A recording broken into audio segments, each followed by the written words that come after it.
Welcome to everyone in VV educational services. आज हम यहाँ पर कवर करने वाले हैं एमबीए 4th सेमेस्टर में human resource planning and development की फर्स्ट यूनिट को, जिसमें आज हम यहाँ डिस्क्राइब करने वाले हैं functions of man power planning को। ये सारी चीज़ों को मैंने एमबीए 2nd सेमेस्टर के लेक्चर में भी कवर कर दिया है, आप चाहें तो वहाँ पर भी वीडियोस इसके देख सकते हैं।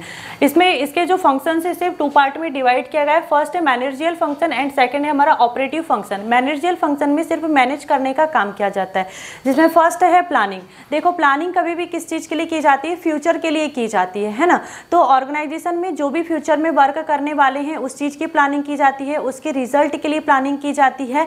साथ में यहाँ पर जो ऑर्गेनाइजेशन में जो मैनेजर होते हैं उनसे ये एक्सपेक्ट किया जाता है कि वो रिक्रूटमेंट का, सिलेक्शन एंड डेवलपमेंट जैसे प्रोग्राम को ऑर्गेनाइजेशन में कंडक्ट करवाए, ताकि जो प्लानिंग की गई है उसे सक्सेसफुल कर सके और उसके रिजल्ट पॉजिटिव आए, इसीलिए। ठीक है। फिर सेकेंड है हमारा ऑर्गेनाइजिंग। ऑर्गेनाइजिंग में क्या होता है कि देखो ये एक ऐसी मतलब इसमें एक ऐसा वर्कफोर्स तैयार किया जाता है जो उसकी स्किल एबिलिटी ऑर्गेनाइजेशन के लिए सूटेबल हो। मतलब यहाँ पर जो एम्प्लॉय है उसकी स्किल एबिलिटी के अकॉर्डिंग ही उसे वर्क दे दिया जाता है। जैसे मान लो कि एक स्कूल में बहुत सारे टीचर होते हैं, लेकिन क्या एक टीचर सारे सब्जेक्ट पढ़ा सकता है क्या? नहीं। सभी टीचर को उनकी स्किल एबिलिटी के अकॉर्डिंग सब्जेक्ट दे दिया जाता है और वो अपनी एबिलिटी के अकॉर्डिंग उस सब्जेक्ट को पढ़ाते हैं। तो सारे टीचर्स मिल करके एक संस्थान को चला रहे हैं, एक ऑर्गेनाइजेशन को चला रहे हैं। वैसे यहाँ इस ऑर्गेनाइजेशन में भी होता है कि जिस एम्प्लॉय में जो स्किल एबिलिटी होती है उसको उसी के अकॉर्डिंग वर्क दे दिया जाता है। सेकेंड है हमारा डायरेक्टिंग, या हम इसको कह सकते हैं लीडरशिप भी कह सकते हैं। यहाँ पर क्या होता है कि जो भी यहाँ पर जैसे देखो यहाँ पर प्लानिंग हुई, ऑर्गेनाइजिंग हुई, अब इस चीज़ को एग्जीक्यूट करने वाला भी तो कोई होना, मतलब इसको डायरेक्टिंग करने वाला भी ऑर्गेनाइजेशन में कोई होना चाहिए, क्योंकि without direction there is no destination. मतलब बिना डायरेक्शन के कोई भी वर्क अच्छे से नहीं हो सकता है। जैसे ऑर्गेनाइजेशन में सभी एम्प्लॉय अपने अपने अकॉर्डिंग वर्क कर रहे हैं, ठीक, अब उनको देखने वाला कोई भी ना हो कि ये वर्क सही कर रहे हैं या गलत कर रहे हैं, तो इससे क्या होगा, ऑर्गेनाइजेशन अपने जो कंट्रीब्यूशन उसका गोल है उस चीज़ को वो अचीव नहीं कर पाएगा। इसलिए ऑर्गेनाइजेशन में प्लानिंग, ऑर्गेनाइजिंग, उसके बाद इन पर कंट्रोल करने के लिए डायरेक्टिंग भी होना चाहिए। फिर यहाँ पर कंट्रोलिंग।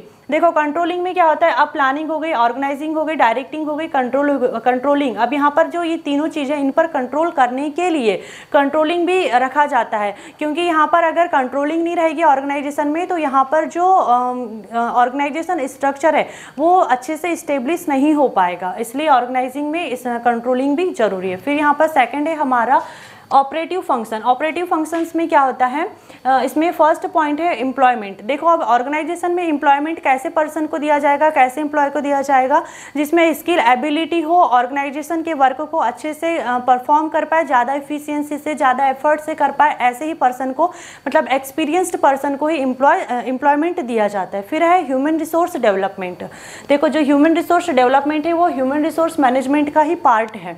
इसमें क्या होता है कि इसका जो पर्पस रहता है वो रहता है पीपल्स के डेवलपमेंट से रिलेटेड होता है, ठीक। इसमें और साथ में क्या होता है कि एक ऐसी भी प्रोसेस है जिसमें एम्प्लॉय ऑर्गेनाइजेशन के वर्क के अकॉर्डिंग मोल्ड हो जाता है, उसकी स्किल में चेंजेस और डेवलपमेंट देखने को मिलता है। साथ में कंपेंसेशन। देखो कंपेंसेशन क्या होता है, इसमें हमने जैसे कोई ऑर्गेनाइजेशन में एम्प्लॉय ने ज्वाइनिंग ले लिया, वहाँ पर ज्वाइनिंग लेने के बाद में वो अपना वर्क करने लग जाता है, अपनी सर्विस प्रोवाइड करता है, उसके अगेंस्ट में उसको क्या मिलता है, कुछ पेमेंट, सैलरी, पे, वेजेस वगैरह प्रोवाइड होते हैं, उसी को कहते हैं कंपेंसेशन।